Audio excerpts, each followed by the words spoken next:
AIMIM के शौकत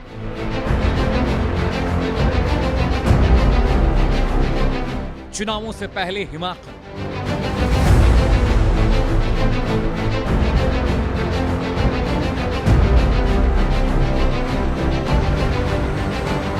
बंगाल का narrative,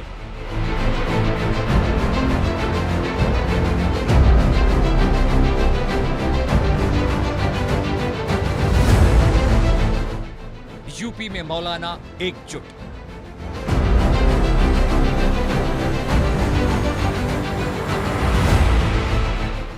नया चुनावी टूल, पुलिस पर बयान, बड़ी भूल।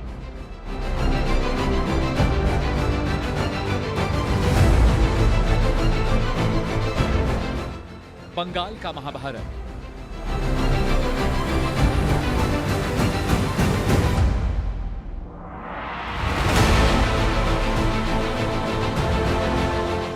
ओवैसी जीत का फैक्टर,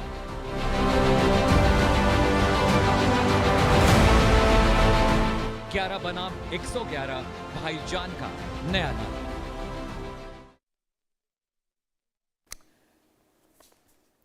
तो चलिए शुरू करते हैं आंकड़े हमारे फैसला आपका। वो कहते हैं ना, मुस्लिम वोटर जिसके साथ उसकी बन जाती है बात। और यही वजह है कि राजनीति में अक्सर मुस्लिम वोटर्स को साधने पर जोर दिया जाता है। बात अगर बंगाल चुनाव की करें तो ममता बनर्जी के साथ मुस्लिम वोटर्स लंबे अरसे से हैं, पर इस बार दीदी के किले में सेंध लगने वाली है, जिसकी तैयारी उत्तर प्रदेश से शुरू हो गई है। मेरठ में एआईएमआईएम के यूपी प्रदेश अध्यक्ष हाजी शौकत अली के एक बयान ने यूपी से लेकर बंगाल तक सियासी भूचाल ला दिया है। हमें 11 विधायक दे दो, यह सिर्फ एक बयान नहीं, यह है एक सियासी चेतावनी, एक चुनावी मैसेज और एक बड़ा पॉलिटिकल सिग्नल। क्या यह बयान कानून व्यवस्था को चुनौती है या फिर वोट बैंक को साधने की सोची समझी रणनीति? आज सवाल यही है कि क्या एआईएम का यह दाव टीएमसी के वोट बैंक में सेंध लगाएगा? क्या इससे बीजेपी को सीधा फायदा होगा? जी हां, बंगाल की बिसात, यूपी से सियासी वार, शौकत का बयान, चुनावी तूफान, 11 की ताकत, 111 पर सियासी वोट, ओवैसी का गेम बदल सकता है फ्रेम, बंगाल से बवाल, चुनावी चाल कमाल। जी हां, आइए शुरू करते हैं आंकड़े हमारे फैसला आपका। अब ग्राफिक्स के जरिए ये देखिए, बंगाल की सियासत के बारे में आज हम बात कर रहे हैं। शौकत अली का दिया यह बयान किस तरह से बंगाल की सियासत को इंपैक्ट कर सकता है। ओवैसी साहब बंगाल में 180 सीटों से ज्यादा पर चुनाव लड़ने जा रहे हैं, हुमायूं कबीर के साथ गठबंधन कर रहे हैं। बयान यूपी से आया है लेकिन इंपैक्ट बंगाल तक पहुंचा है, यानी चुनाव हो रहा है बंगाल में, बवाल मच रहा है उत्तर प्रदेश में। अगले आधे घंटे लगातार अपनी स्पेशल पेशकश में हम आपको बंगाल का नैरेटिव बताने और समझाने की कोशिश करेंगे कि आखिरकार क्या कुछ यहां पर चल रहा है। लेकिन सबसे पहले एआईएम के जो प्रदेश अध्यक्ष हैं शौकत अली क्या कह रहे हैं, वो कौन सा बयान है जिस पर बंगाल से लेकर यूपी तक बवाल मचा हुआ है, आइए आपको सुनाते हैं। 11 नहीं, आप मुझे 11 जिता करके उत्तर प्रदेश से दे दो। मैं आपसे वादा करके जा रहा हूं कि उत्तर प्रदेश में किसी मुसलमान का अगर इनकाउंटर होगा तो इनकाउंटर करने वाले का भी इनकाउंटर होगा।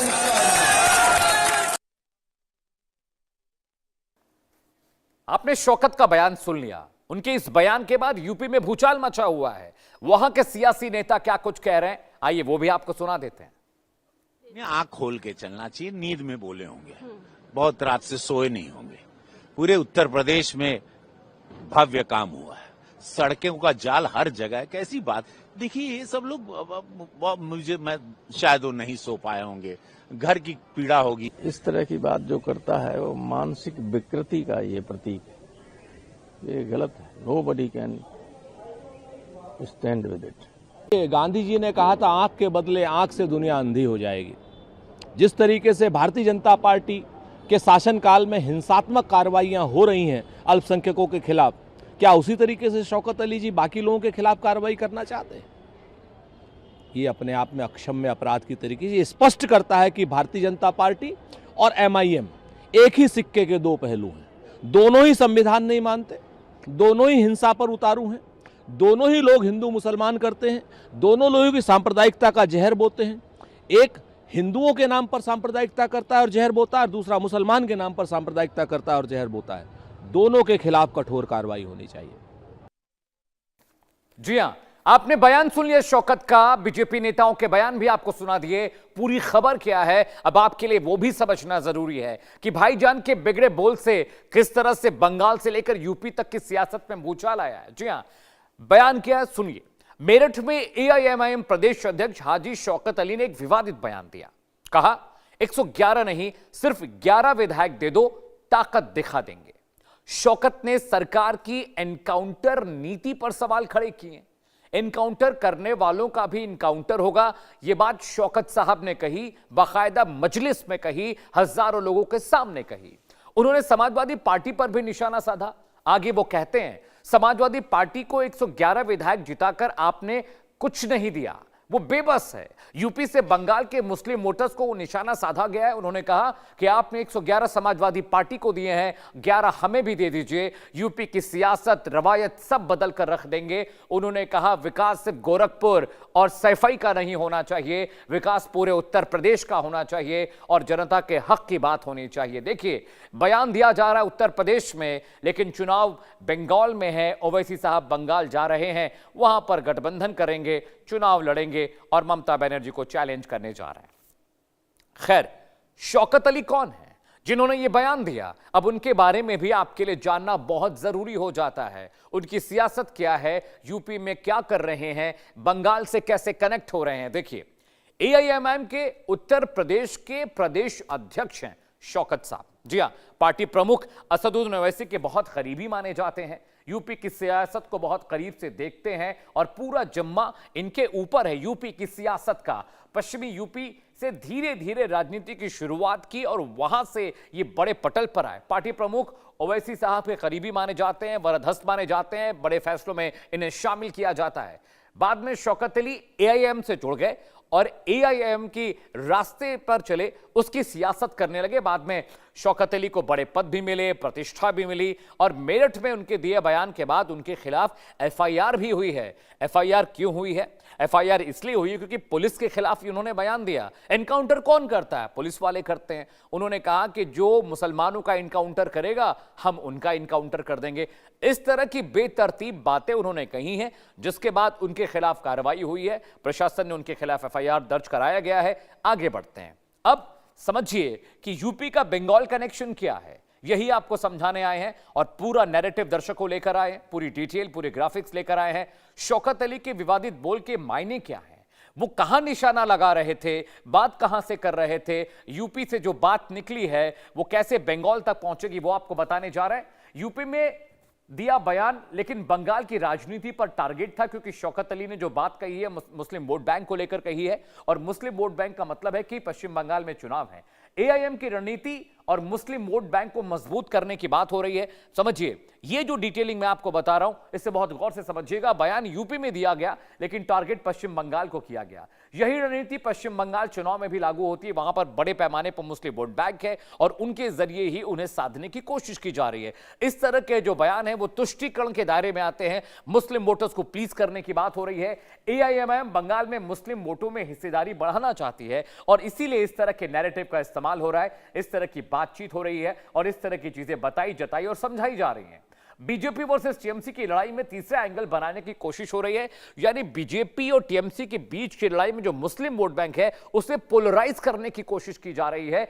और समझिए, इससे टीएमसी का जो मुस्लिम वोट बैंक है वो प्रभावित हो सकता है, वो पोलराइज हो सकता है और उसका फायदा एआईएम की एंट्री से वोटों का जो बंटवारा है वो हो जाएगा। तो यूपी में दिया गया बयान बराबर बंगाल के लिए राजनीतिक पोजिशनिंग करने में लगे हुए। समझिए कितनी सटीक रणनीति है कि पश्चिम उत्तर प्रदेश पहुंचे जहां पर मुस्लिम वोट बैंक बहुतायत में होता है, वहां से बयान दिया, बयान पश्चिम बंगाल पहुंचा। उसके एक दिन पहले ओवैसी साहब ने ऐलान किया था कि पश्चिम बंगाल में वो गठबंधन के साथ चुनाव लड़ने जा रहे हैं, हुमायूं कबीर उनके साथ ही होंगे। 182 सीटों पर विधानसभा चुनाव में अपने कैंडिडेट उतारने जा रहे हैं और सबसे बड़ी मुश्किल ममता बनर्जी के लिए यह होने जा रही है कि पोलराइजेशन होगा, मुस्लिम वोट बैंक बढ़ जाएगा। हमने ये असर बिहार में भी देखा था, हमने ये असर मुंबई महाराष्ट्र के जो निगम चुनाव थे वहां पर भी देखा था। बंगाल में विधानसभा चुनाव के बारे में डिटेलिंग बहुत जरूरी है, लेकिन एआईएम की स्ट्रैटेजी क्या है वो आपको समझाते हैं, क्या रणनीति है, क्या फोकस है, किस तरह के कायदे कानून और अपनी अपनी नैरेटिव के साथ एआईएम वहां पहुंच रहा है, वो आपको हम बताने जा रहे हैं ग्राफिक के जरिए। देखिए, सबसे पहले समझिएगा कि स्ट्रैटेजी नंबर 1 क्या है। एआईएम जो है वो आने वाले वक्त में मुस्लिम बहुल इलाकों पर अपना फोकस करने जा रही है। Please play the graphics. Strategy number 2 आपको बताने जा रहे हैं, आप नीचे स्क्रीन पर देखिएगा।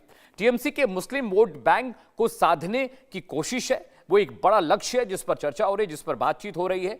स्ट्रैटेजी नंबर 3 क्या है, खुद को मुस्लिमों की असली आवाज के रूप में पेश करना वो चाहते हैं।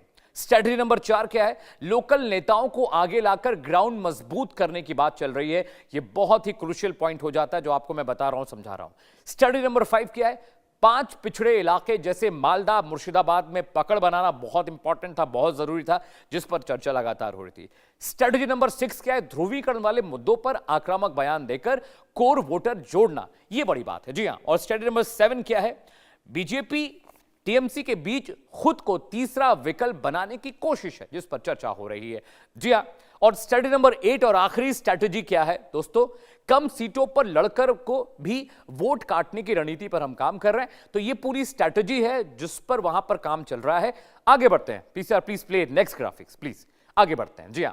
अब क्या है, बंगाल चुनाव 2026 में मुस्लिम वोटर बहुत अहम है। तो बंगाल चुनाव 2026 का मुस्लिम वोटर अगर अहम है तो पश्चिम बंगाल में मुस्लिम आबादी कितनी है, वहां वोट बैंक कितना है, परसेंटेज कितना है, यह भी आपके लिए समझना और जानना बहुत जरूरी है। पश्चिम बंगाल में मुस्लिम आबादी लगभग करीब जो मैं आपको बता रहा हूं 27 से 30% के आसपास है। कुल संख्या करीब 2.5 से 3 करोड़ है।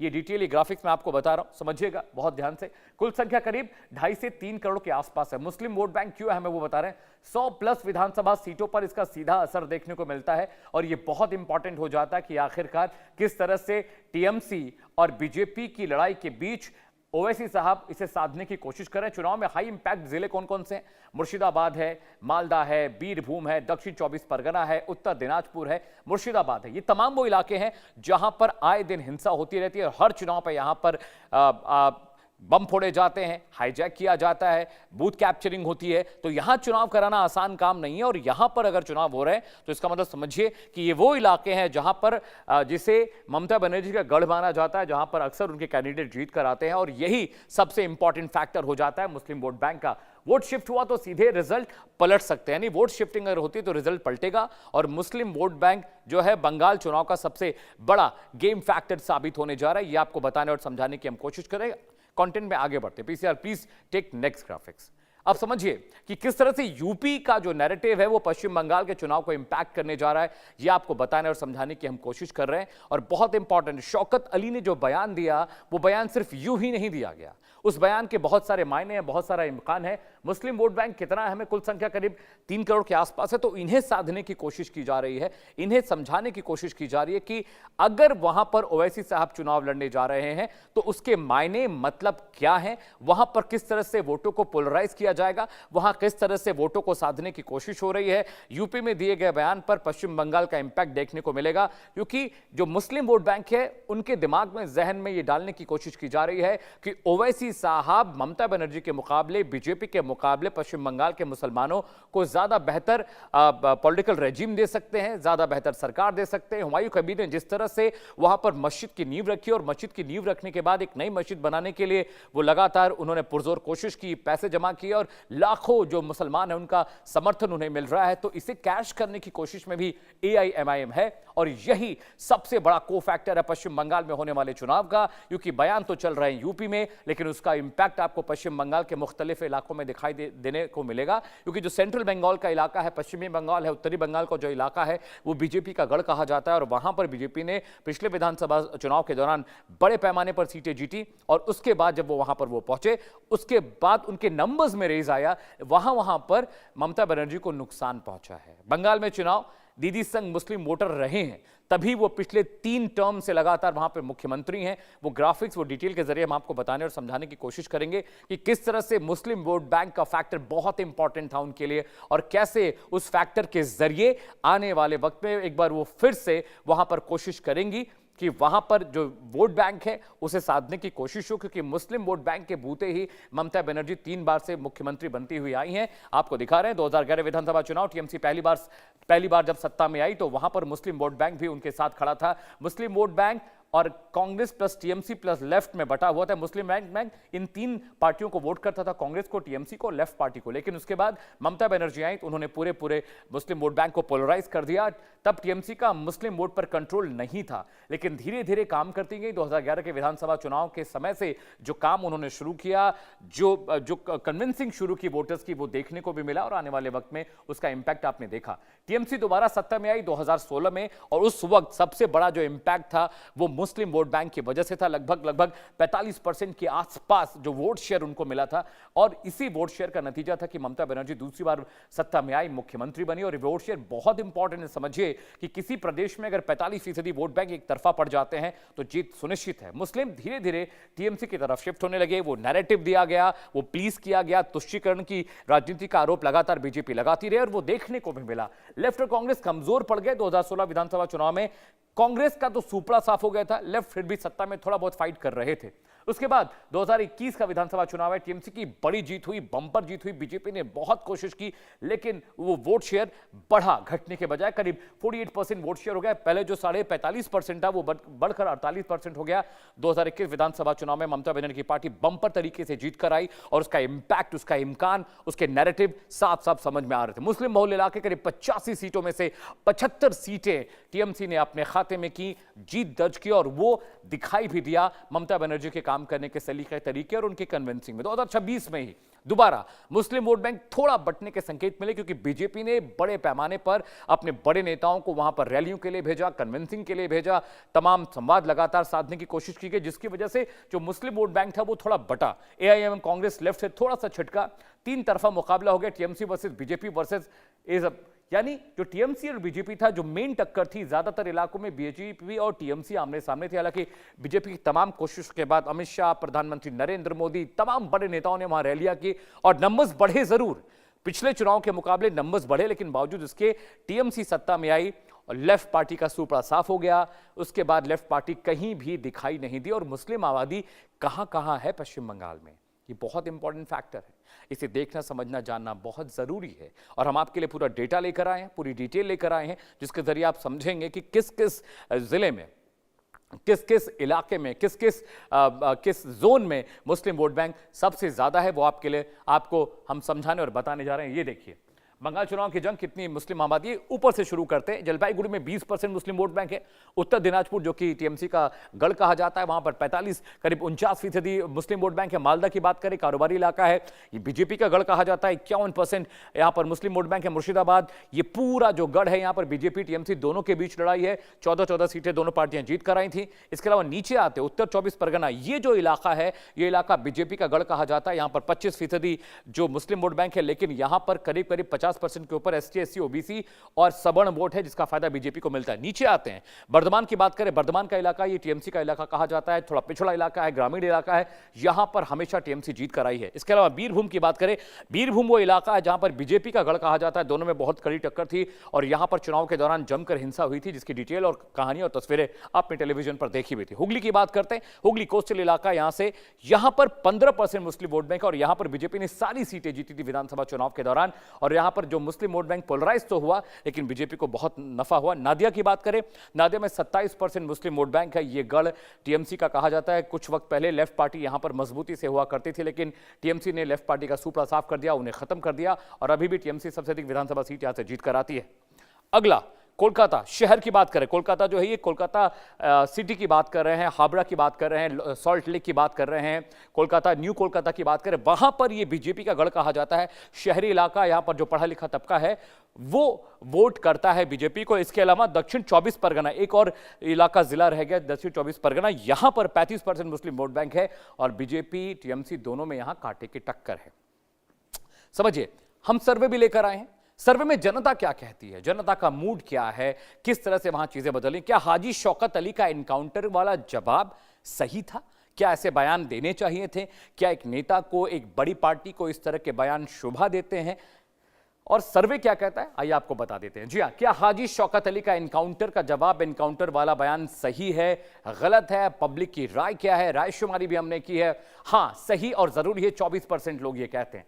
इसके अलावा 41% लोगों का कहना है नहीं, कानून के खिलाफ है बयान है, ऐसा नहीं करना चाहिए, ऐसा 26% लोग कह रहे हैं। इसके अलावा कुछ नहीं कह सकते, यानी कुछ तबका ऐसा भी जिन्हें लगता है कि भाई इस मामले में कुछ बोलना ठीक नहीं है, they are unable to understand it, उनकी तादाद 9%। PCR please play graphics according to me. क्या एआईएम बंगाल में इस तरह की आक्रामक राजनीति से अपनी जमीन बना सकती है? अगला सवाल यह है, इसमें जनता क्या कहती है वो भी आपको बता देते, जनता की राय आपको बता देते। उसमें क्या है, हाँ फायदा मिलेगा 16% लोग कहते हैं, थोड़ा बहुत असर होगा 20% लोग कहते हैं, उल्टा नुकसान होगा 57% लोग कहते हैं, और कुछ नहीं कह सकते 7% लोग ये कह रहे हैं। अगले सवाल पर आते हैं। अगले सवाल क्या है वो आपको दिखा देते हैं। जी हां, क्या ऐसे बयानों से बंगाल में मुस्लिम वोट बैंक की राजनीति और तेज हो जाएगी? इस पर जनता क्या कहती है, जनता की राय शुमारी हमने ली है, वो आपको हम बता देते हैं। हां, ध्रुवीकरण बढ़ेगा 37% लोग कहते हैं, खास असर नहीं पड़ेगा 41% लोग कहते हैं, थोड़ा असर पड़ेगा 20% लोग कहते हैं, कुछ नहीं कह सकते ये 2% लोगों का कहना है। अगले सवाल पर आते हैं। अगला सवाल जो हमने पूछा है सर्वे में उसकी डिटेल भी आपको बता देते हैं। क्या एआईएम का 11 विधायक वाला दावा यूपी की राजनीति में असर डाल सकता है? इस पर जनता की राय शुमारी हमने की, जनता क्या कह रही है आपको बता दें। हां, बड़ा असर पड़ेगा 20% लोग कह रहे हैं, कोई असर नहीं पड़ेगा 46% लोग कह रहे हैं, थोड़ा असर होगा 31% लोग कह रहे हैं, कुछ नहीं कह सकते ये बात 3% लोगों ने कही। यानी जनता की राय शुमारी के लिहाज से इस तरह के बयान, मोटा मोटा जो मुलम्मा निकल कर आया है वो ये है कि इस तरह के बयान नेताओं को देने से बचने चाहिए, क्योंकि इस तरह के बयान सिर्फ पोलराइज नहीं करते हैं वोट बैंक को, बल्कि लोगों की मानसिकता को भी खराब करते हैं। अगला सवाल आपकी स्क्रीन पर आने जा रहा है, क्या ऐसे बयान देने वाले नेताओं पर कार्रवाई होनी चाहिए? आपकी राय क्या है, जनता क्या कहती है, ये फटाफट आपको बता दें कि जनता की राय शुमारी हमने की है। हां, सख्त कार्रवाई होनी चाहिए, 70% लोगों ने कहा है, कोई कार्रवाई जरूरी नहीं, 10% लोग कह रहे हैं केवल चेतावनी दे दी जाए, इसके बाद छोड़ दिया जाए। 17% लोग कह रहे हैं कुछ नहीं कह सकते, इनकी तादाद 3% है। 3% लोग ये कह रहे हैं कुछ नहीं कह सकते, लेकिन ज्यादातर लोग ये कह रहे हैं कि कार्रवाई होनी चाहिए। अगर कानूनी कार्रवाई नहीं होगी, सख्त कार्रवाई नहीं होगी, तो नेता इस तरह के बड़बोले बयान देते रहेंगे और उसका नुकसान जनता को होगा, जनता भुगतेगी। हमारी खास पेशकश में आज के लिए फिलहाल इतना ही, रुकने छोटे से ब्रेक के लिए, कहीं जाएगा नहीं, खबरें लगातार जारी है।